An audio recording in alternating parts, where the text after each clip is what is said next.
A TER, à distância, é uma adaptação das atividades de assistência técnica e extensão rural do Bahia Produtiva, projeto do Governo do Estado da Bahia, por meio da Secretaria de Desenvolvimento Rural do Estado da Bahia, executado pela CAR, Companhia de Desenvolvimento e Ação Regional, com recursos provenientes de acordo de empréstimo com o Banco Mundial. Essa modalidade visa dar continuação às atividades de capacitação e apoio para produtores, associações, cooperativas, empreendimentos produtivos e agentes comunitários rurais, executado pela entidade parceira Ascob TER e com ação no território do Recôncavo da Bahia. Vamos para a videoaula. Então, doutor, nossa primeira pauta da nossa conversa, do nosso bate-papo, como o Zé Mário falou, informal, seria justamente o sistema de produção. E a gente queria focar justamente nas variedades, né? Nós sabemos que nossos agricultores trabalham com... tem preferência pelas variedades cigana, corrente, alguns trabalham com a cria menino. Então, a gente queria ouvir do senhor qual o seu ponto de vista em relação às variedades trabalhadas pelos agricultores do Recôncavo. O senhor acha que a cigana seria mais adaptada às nossas condições, é que tem maior rendimento?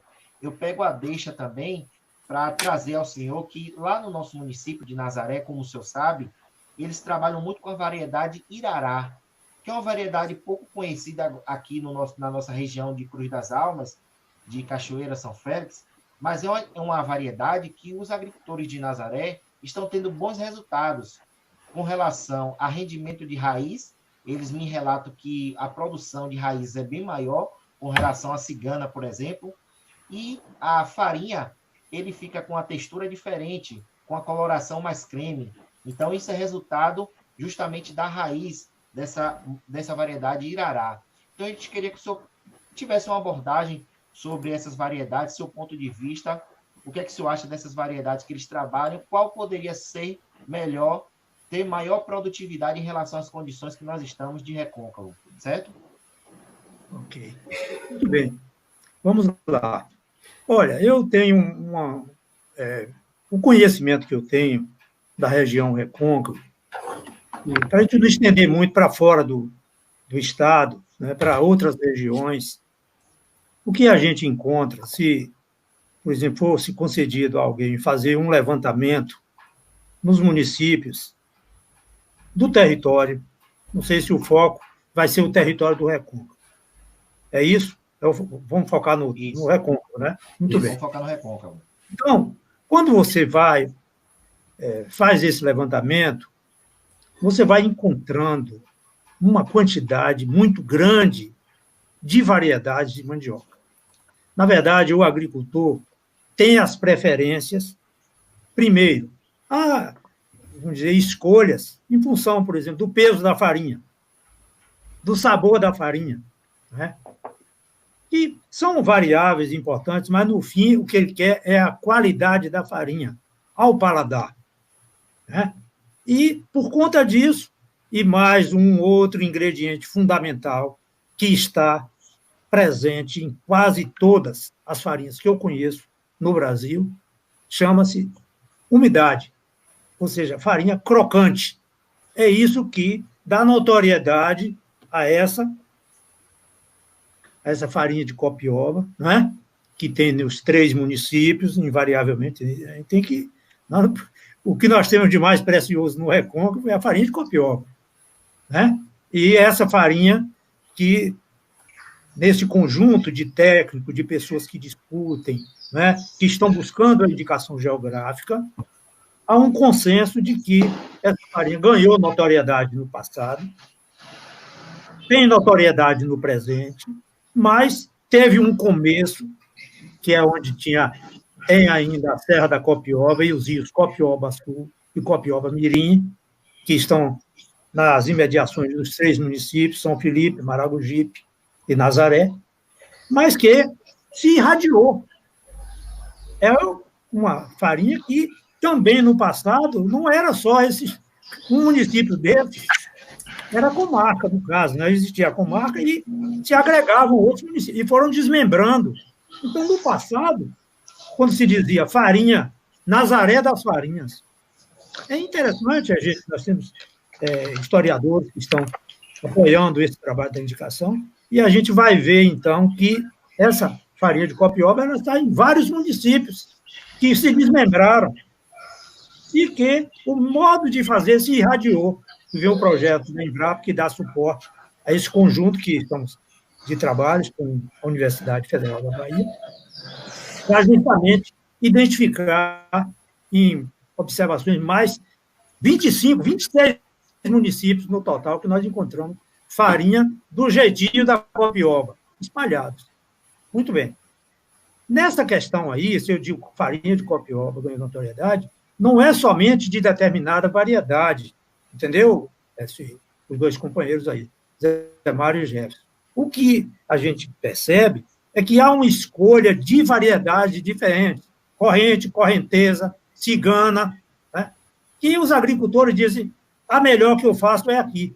Mas aquela mesma variedade em outro lugar já não tem essa mesma, entendeu? Identidade com o agricultor. Por quê? Porque quem estuda no melhoramento genético de mandioca, ele sabe e vai fazendo as observações aqui, ali e acolá, ele observa que a mandioca tem uma adaptação muito específica. A 200 quilômetros de Cruz das Almas, uma variedade que é espetacular, ela já passa a não ser adaptação específica. Quando a gente está tratando de variedades, eu não posso deixar de embutir um entendimento, um conhecimento fundamental para o alavancamento da cadeia produtiva da mandioca. Às vezes, as coisas estão acontecendo muito distante daqui e nós estamos pertinho de um resultado de pesquisa e não nos apropriamos dele. Então, se alguma contribuição nesse sentido, não vou dissecar essa, aquela outra variedade, porque em cada lugar tem uma preferência. E se tem uma farinha de excelente qualidade em outros municípios com variedades que não são as mesmas que se tem num determinado município. Então, isso, e Edson conhece muito bem, eu acho que vocês dois também, Zé Mário e Jefferson, você já tem conhecimento que chama-se o Reniva. Nós estamos agora nesse período de lives. Esse assunto, nós vamos ter uma live dentro de poucos dias, que não sei se é o Ceará que está coordenando, que envolve o colega lá do Rio Grande do Norte, tratando de Reniva, e que nós temos lá na unidade uma equipe que tem à frente o Hermínio e o Elton.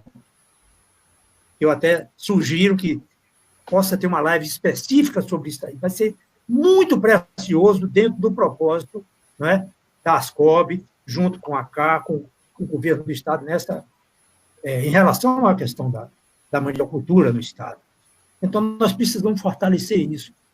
E tem pessoas que estão nos assistindo, sequer, imagino que é Reniva. É uma rede de multiplicação de material de mandioca, com qualidade fitossanitária. Ou seja, certa feita, eu fiz eu uso muito a comunicação como ferramenta do meu trabalho. Eu tenho inúmeras matérias de TV, estão lá no YouTube, Joselito Mota, se quiser depois ver.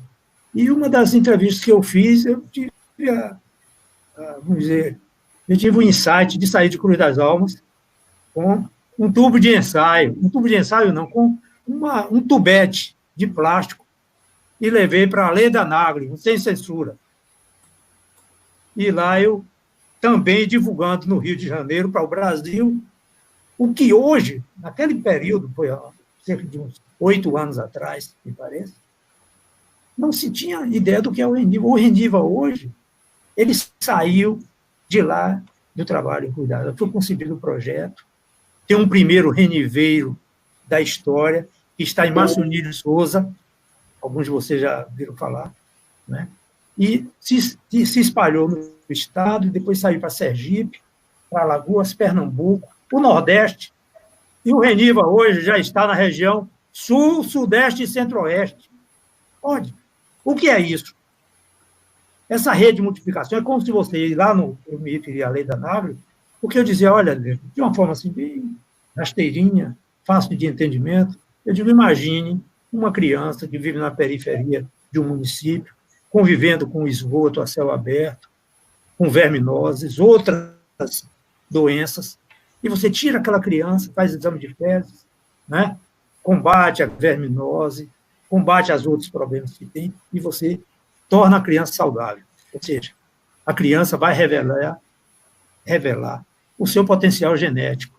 Vai crescer, vai se desenvolver, e aí vai. O mandioca, de forma similar, é isso aí.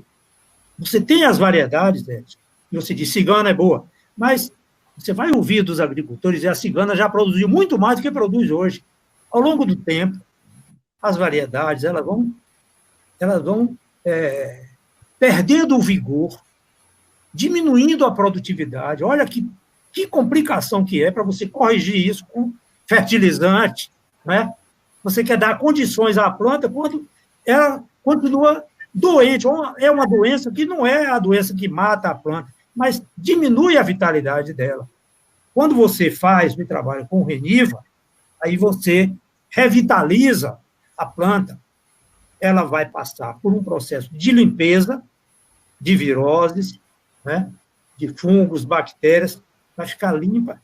E o maniveiro, que é uma pessoa que está no circuito, como se fosse um produtor de mudas, como de produtor de muda de laranja, entendeu? De qualquer uma fruteira. Só que ele pega as plântulas, elas que sofreram a limpeza, e ele vai produzir hastes, para daí entrar no processo convencional de propagação da mandioca, que é através das hastes, né? Normalmente de 20 centímetros, com a escolha na planta e tal, adequada. Então, eu vejo, quando me situaram em relação a essa ação do ACR, do agente comunitário, né, rural, é isso aí, não é, Edson? ACR? Isso mesmo. Isso mesmo. Essa pessoa, ele pode ser um rastreador, né, do mesmo jeito que se escolheu, porque ele exerce uma ação, né, de influência junto aos outros agricultores, de conhecer aquela realidade, de ser um agente de capacitação, né? Então, ele tem... Isso aí faz parte deve fazer parte do conhecimento dele, para identificar produtores, para justamente dar suporte ao mandioca. Porque não há dúvida, né? Não há dúvida de que hoje a agricultura, ela tem que partir dos poderes municipais. O segmento municipal, o gestor municipal, ele precisa fortalecer a sua Secretaria de Agricultura. Não pode, se não temos extensão rural, nós temos que fritar o porco com a própria banha. E a própria banha, o porco, a própria banha, é você criar a sua estrutura. O município tem que eleger prioritariamente os produtos que convém, que são mais adequados ao município, sem perder de vista, naturalmente, o bem-estar, a sustentabilidade do agricultor, e criar essa estrutura para justamente municiar, né, a sua secretaria de técnicos, de pessoas que podem qualificar esses agentes. Né? É aquela rede, como dentro da Igreja Católica, dentro da Igreja Evangélica, né? O povo são os braços e as pernas da igreja. O padre nem o pastor não vai desenvolver uma atividade ele sozinho, mas se a secretaria tem no seu corpo técnico o agente capacitado, o profissional capacitado, o engenheiro agrônomo, o técnico agrícola, aí ele estrutura a sua rede de ACRs. E voltando ao assunto variedades, o Reniva é uma ferramenta fundamental. E nessa parceria com a Embrapa, retomo, uma live deve ser feita para tornar isso mais conhecido, mais difundido. Não é possível que isso nasceu na Bahia, nasceu na unidade da Embrapa de Cruz das Almas, que o trabalho se expanda, pasmem vocês, E esse trabalho está sendo desenvolvido. Já encontrei em aeroporto internacional, na África, os colegas voltando de alguns países africanos. Como é que está se estendendo e alcançando resultados por lá, em outros estados, e a Bahia, onde nasceu, ainda não está na dianteira com esse trabalho. Então, fica também essa... Nós não podemos perder de vista que temos esse suporte técnico, que está dando certo, e, com seriedade, se vamos fazer um trabalho de revitalização da mandiocultura baiana, invariavelmente tem que passar pelo Reniva. Olha, poucos dias atrás eu estava concedendo entrevista, respondendo 3 questões de um jornalista em Vitória da Conquista. A cadeia produtiva da mandioca, gente, ela sofreu uma mudança muito grande no Estado. Algum tempo atrás, quando falaram, quem é o maior produtor de mandioca da Bahia? Cândido Salles. Quem é o segundo? São Miguel das Matas. Vocês sabem hoje quem é o maior produtor baiano de mandioca? É o município de Laje. Quem é o segundo maior produtor? É porque eu não peguei a planilha para o pessoal, o colega da área de socioeconomia, o Zé Souza, me passou mostrando a situação da mandiocultura no mundo, no Brasil e na Bahia. E o município de Vitória da Conquista é o segundo produtor em volume de raiz da Vitória da Conquista. Aí nós temos as discrepâncias em relação à produtividade, entendeu? Tem, às vezes, uma área cultivada maior, mas no volume de produção, pela ordem é essa. Primeira, eu não lembro, tem alguns municípios que ficam terceiro, quarto, entendeu? Por aí. Como a Bahia, que era terceiro, hoje é 10º produtor. O nível de produtividade da Bahia, a média está em torno de 8,5 toneladas. Ora, entendeu como é que a coisa está funcionando? E eu vejo que o Reniva é a ferramenta principal. As outras práticas, elas vêm, naturalmente, são importantes, mas o material de plantio, ele é fundamental. E a escolha do trabalho com as variedades de cada município passam pelo Reniva e você revitaliza a variedade de acordo com o que pensa o município, os agricultores do município. Pode-se introduzir, num trabalho de pesquisa participativa, variedades recomendadas pela pesquisa, como aconteceu com a Novo Horizonte, que despontou agora com relação ao amido, foi para a indústria, mas não foi possível fazer um trabalho paralelo para se dizer, e para a produção de farinha? Quer dizer, porque o pesquisador não pode focar tudo. Ele é um melhorista, e fez, e os resultados foram fantásticos. Essa Novo Horizonte já está, em alguns estados, sendo também testado. Será que para a farinha nós não poderíamos? Essa interação com a Ascob não poderia permitir, junto com a Embrapa, de que essa variedade que está ali, e isso, vocês sabem, por que Laje se tornou um grande produtor do estado? Porque houve um trabalho da Odebrecht, aquela Bahia Amido, né? A Copa Amido, e vocês passam ali, indo para Santo Antônio de Jesus, a perder de vista, vocês veem em Mandiocais, a recuperação de solo, de pastagem, que foram incorporados para esse trabalho. Bom, falei bastante, mas não vou continuar dessa forma em relação a outra indagação, não. Mas a variedade, o assunto variedade tem que passar por aí. Se pensa em produtividade, tem que passar por aí. Então, é um ponto de convergência, entendeu? Pegando as variedades que são boas e que precisam ser revitalizadas, produzir mais, obedecendo à escolha do agricultor. Então, isso é uma coisa que precisa ser respeitada. Mas produzir mais, seguramente que ele bate palma. E o que ele quer que produza mais com a menor inversão de insumos, para que os custos fiquem baixos. E o Reniva, eu acho que isso não é utopia, não, é verdade. Muito bem, doutor. Pegando o gancho dessa sua fala inicial, ainda no bloco 1 sobre sistema de produção, agora a gente queria focar no eixo de produtividade, produção, produtividade e área plantada. Trazendo para vocês alguns dados. A Bahia está no segundo estado com a maior área plantada do Brasil, com 192.137 hectares. Em contrapartida, nos dados de produtividade, tonelada por hectare, a Bahia ocupa a 20ª posição entre os 27 municípios do da federação. Então, a Bahia só supera 7 estados com relação à produtividade tonelada por hectare de mandioca. A Bahia está com um percentual, um valor de 10,81 toneladas por hectare. É uma produtividade muito aquém, muito abaixo, em relação aos 3 principais, que são Acre, que tem um território relativamente pequeno, São Paulo e Paraná, ambos com 27,94 toneladas por hectare, São Paulo 24,50 e Paraná 24,23. Isso aí são dados da Embrapa, inclusive da Embrapa. Então, a gente queria discutir com o senhor agora com relação à produtividade. O que é que faz da Bahia, que é um território que tem uma diversidade, tem uma extensão relativamente alta em relação a outros estados, o que é que faz da Bahia, apesar de termos uma área de produção muito grande, que estamos ocupando a 2ª posição no ranking, estamos com uma produtividade de toneladas por hectare muito aquém em relação ao... Certo.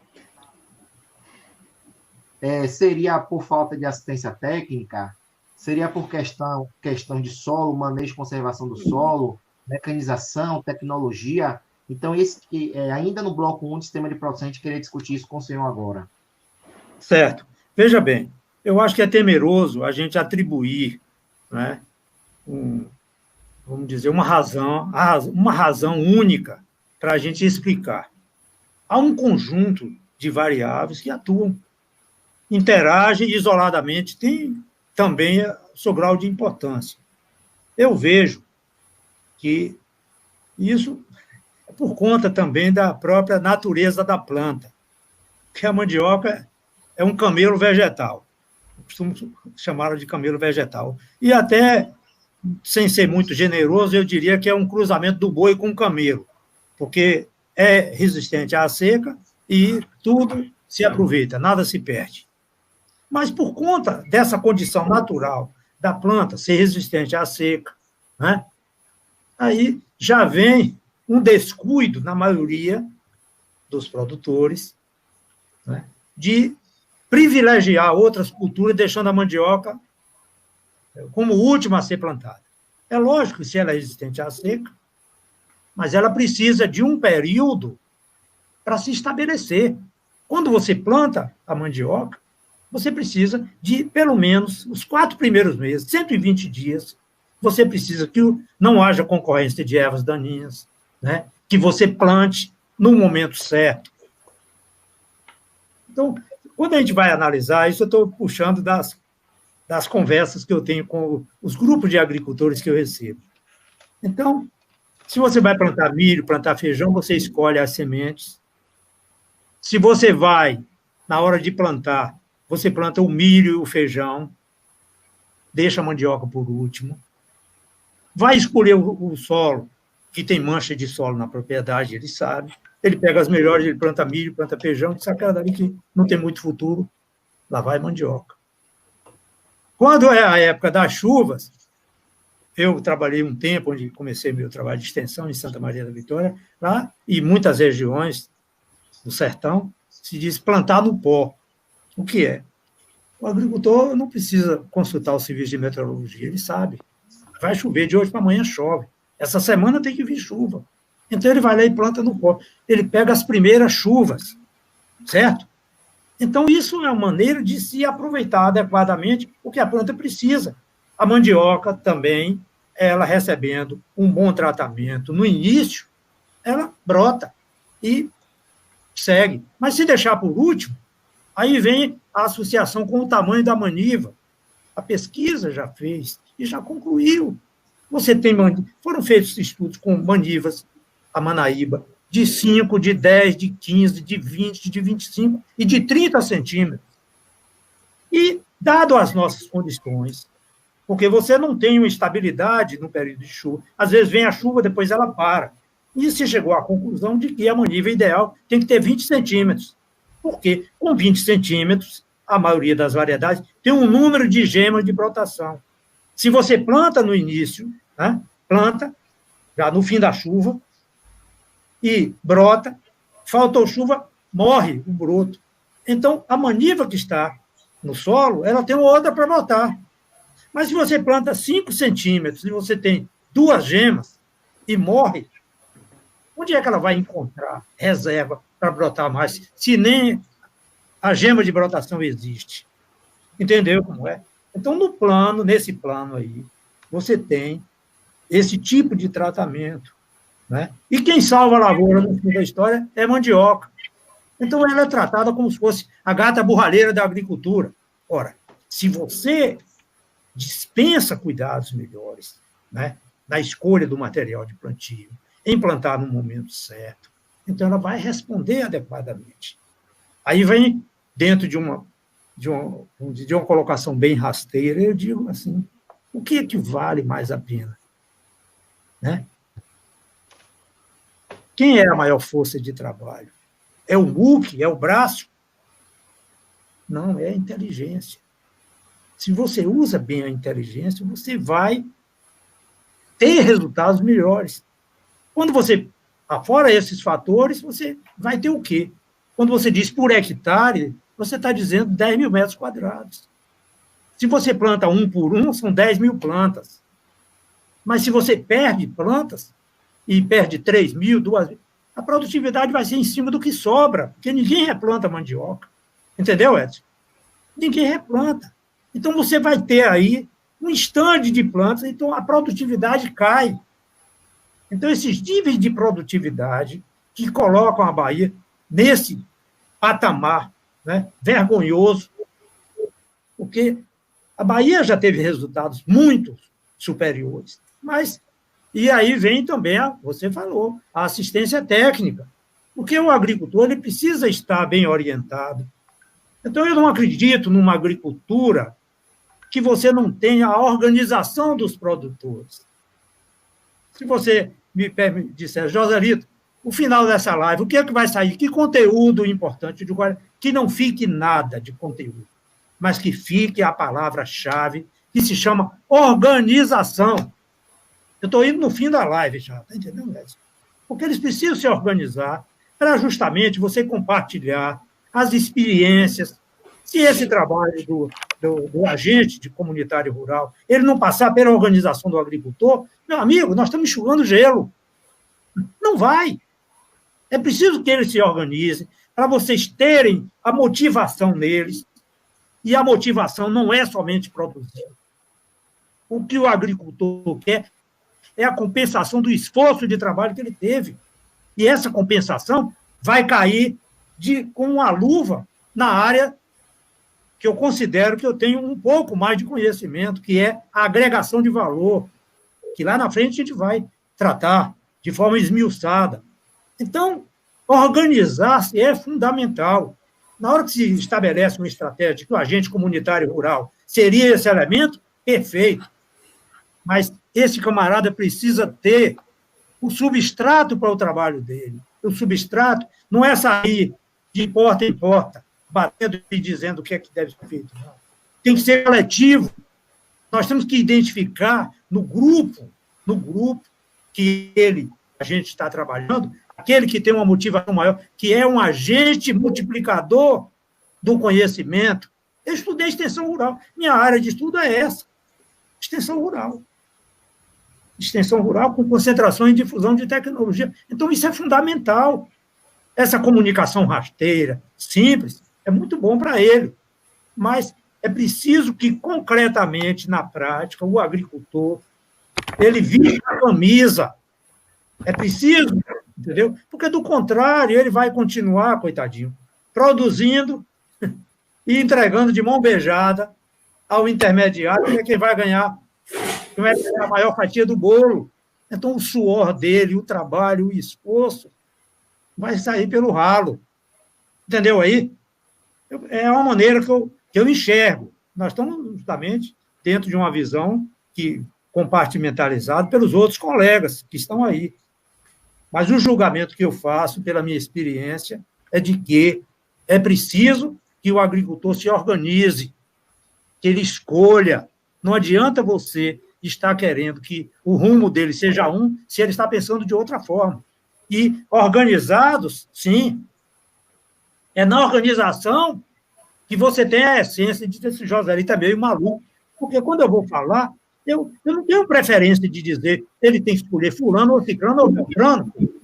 Mas a gente tem na casa de farinha, meus caros, a gente tem a peneira para a gente cessar a farinha. Do mesmo jeito, no período eleitoral, nós vamos pegar e é como uma revoada de pombos. Chegam os vereadores e vão, cada um, aí, a seu modo, troca.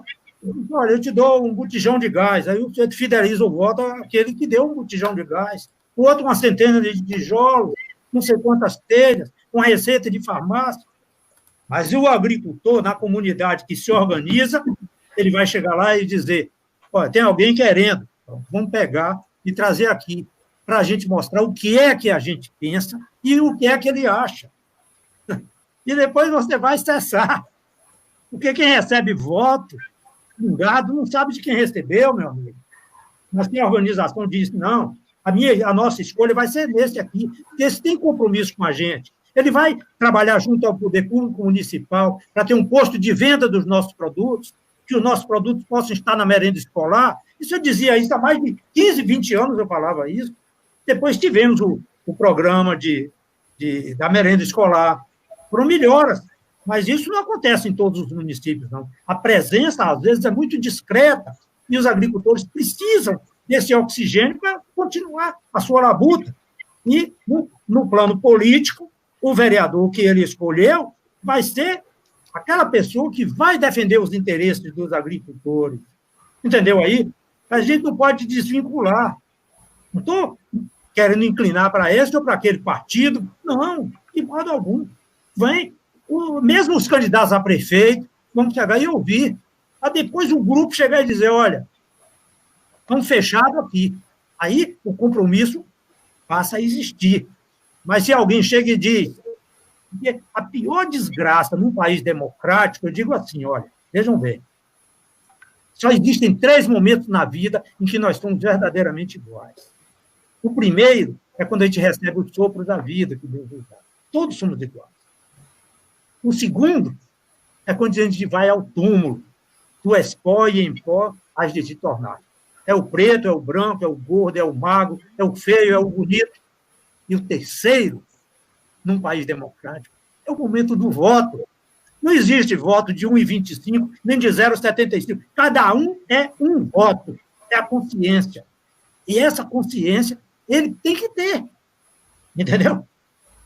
Então os interesses, pronto, depois ganhou outro que não era da preferência, vai se negociar. Mas, na escolha, se o grupo fecha e diz: ó, entre todos, é esse. Está dando para entender como é? Essa visão pode ser um pouco maluca, mas não é maluca. Eu não vejo que há maluquice nisso. Porque a história da vida dos agricultores é essa. O agricultor... Então, na hora que ele está organizado, ele vai eleger as prioridades dele. Ele vai dizer: o que é que eu preciso aqui? Eu preciso... será que é produzir mais? Mas aqui, quando chove, rapaz, é um atoleiro só. Aí eu preciso de estrada. Senão, eu preciso de água. Aqui não tem água. Eu preciso de saúde, eu preciso de educação. Você prioriza. Olha aí, a importância da organização. Que, às vezes, a pessoa está pensando em produzir, mas e como? E o preço? E se o preço avilta? Para onde é que vai? Vai tudo por água abaixo. Se perdeu todo um esforço. Então, é um conjunto de variáveis. Agora, é preciso que essa decisão da organização dos agricultores, ela é fundamental para tudo. Tudo na vida é assim. Se você vai no cenário político, nacional, vai na Câmara, o que é que se faz? Lobbies. Quem tem mais representação, meu amigo, luta e consegue. Mas quem não tem, fica fora. Então, isso se estende para o município, e o município é a base, é a base. Não existe uma visão de que as soluções estão lá em cima, as soluções estão aqui embaixo. Essa consciência, me parece, dentro de qualquer programa de desenvolvimento rural, ela precisa acontecer. Valorizar a base, despertar esse sentimento de organização. E daqui a pouco a gente entra nas casas de farinha, na individualidade dela, do problema que isso ocasiona. Por aí mesmo. Só para pegar um gancho na fala de seu Joselito, Essa palavra organização, Joselito, é o que a gente vem batendo na tecla desde o começo do projeto. Por que isso? A Ascob hoje, pelo Bahia Produtiva, trabalhamos com 5 municípios que foram contemplados com o edital da mandiocultura. Eles ganharam agroindústrias, que são as casas de farinhas, e cozinhas industriais, além de trator agrícola e vários setores envolvendo a cadeia da mandiocultura. E o grande desafio hoje do Bahia Produtiva é a comercialização. O Bahia Produtiva, ela não quer que essas estruturas que forem construídas nas comunidades virem um elefante branco, que tenha produção durante todo o ano e que tenha matéria-prima, produto. E o grande problema hoje é como é que a gente vai atender as agroindústrias se não tiver produto. O agricultor ou os beneficiários, quando começarem a comercializar essa mandioca, essa farinha, ou até os derivados, ele comercializou para alguma empresa, né, para algum centro comercial. Ele pode ter um mês ali e no próximo mês não ter mais, entendeu? Então, isso é um grande problema, porque você perde mercado, perde comercialização, e quem vai gerir essas agroindústrias são os beneficiários, é a entidade, é a associação que vai gerir, não vai ser a CA, não vai ser o governo do estado. Então, a grande preocupação hoje é que a gente tenha produção para todo ano, e a organização hoje é o grande ponto para funcionar da melhor forma. E foi até uma discussão que a gente teve com o especialista da CAC, André Lordelo. Ele sempre bateu nessa tecla. Se não tiver organização no plantio, a gente não vai conseguir atender as demandas da agroindústria. Não adianta você ter uma agroindústria de última geração, com equipamentos modernos, e não tiver matéria-prima para comercializar. E esse é o grande problema hoje que a gente vem enfrentando, que é esse plantio organizacional para a gente ter produto, matéria-prima, para atender as agroindústrias aqui no Bahia Produtiva. Então, só esse... Perfeito. É isso mesmo. Organização e planejamento é tudo na nossa vida. A partir do momento que a gente organiza e planeja nossas ações, tem 90% da gente ter êxito naquilo que a gente está fazendo. E em relação à agricultura familiar, Jefferson pegou o gancho da parte produtiva. Só que em relação, além da parte produtiva também, a gente tem a parte social. Se a gente não tem uma entidade, se a gente não tem uma associação devidamente organizada, a gente não vai ter condição de participar dos editais federais, dos editais estaduais, a gente não vai ter condições de ganhar um projeto a nível de Bahia Produtiva, por exemplo. Ganhando um projeto, a gente vai ter desorganização na gestão, na gerência desses implementos. Afinal, como o Jefferson falou, o importante do Bahia Produtiva, doutor Joselito, não é só o ganhar o projeto. Ganhar, muitas associações estão ganhando, estão sendo contempladas. Na semana passada, a SDR publicou os números do Bahia Produtiva e está se evidenciando que o Bahia Produtiva realmente é o maior projeto de fomento da agricultura familiar da Bahia. Mas não é só o ganhar, é o após o ganhar, após o vencer a concorrência de outras associações. Como vai ser a gestão desse empreendimento?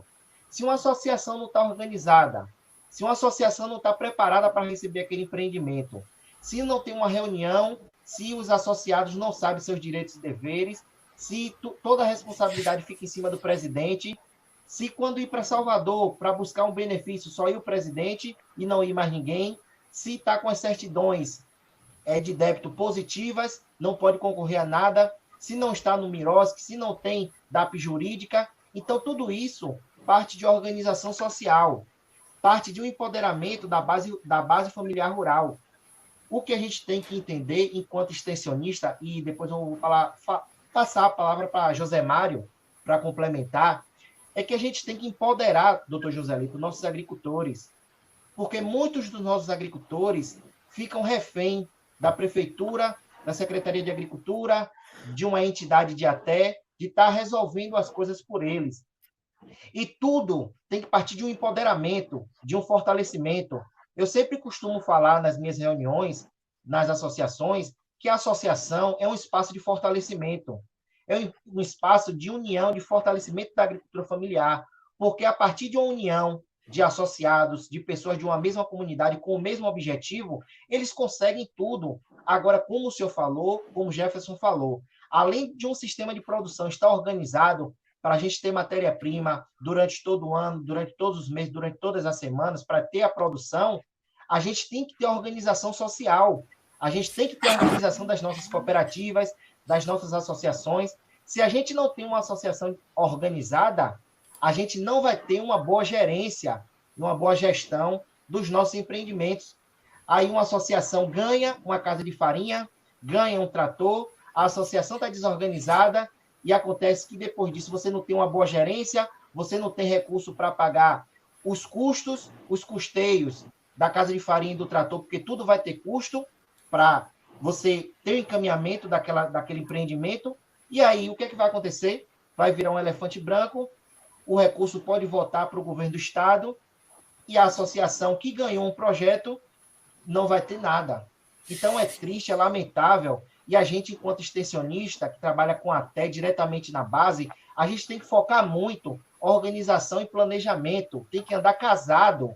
Organização da base, organização das nossas associações, cooperativas. Eu fico triste, doutor Joselito, quando uma associação não pode concorrer a um edital do Bahia Produtiva por causa de um débito na Receita Federal. É triste, é lamentável. É só os associados se unirem e juntos caminharem, ombro a ombro, de braços dados. É fazer um bingo, é fazer uma rifa, é fazer uma atividade. Agora não, porque estamos em pandemia, mas fazer uma atividade recreativa, um show, para arrecadar dinheiro para pagar aquele benefício. Mas muitas associações ficam reféns de esperar por prefeitura, de esperar pelas entidades. E não, cada agricultor tem que ter seu empoderamento. E a gente vê a diferença de território. No Cisal, a gente tem um nível de organização de base muito maior, muito superior ao Recôncavo.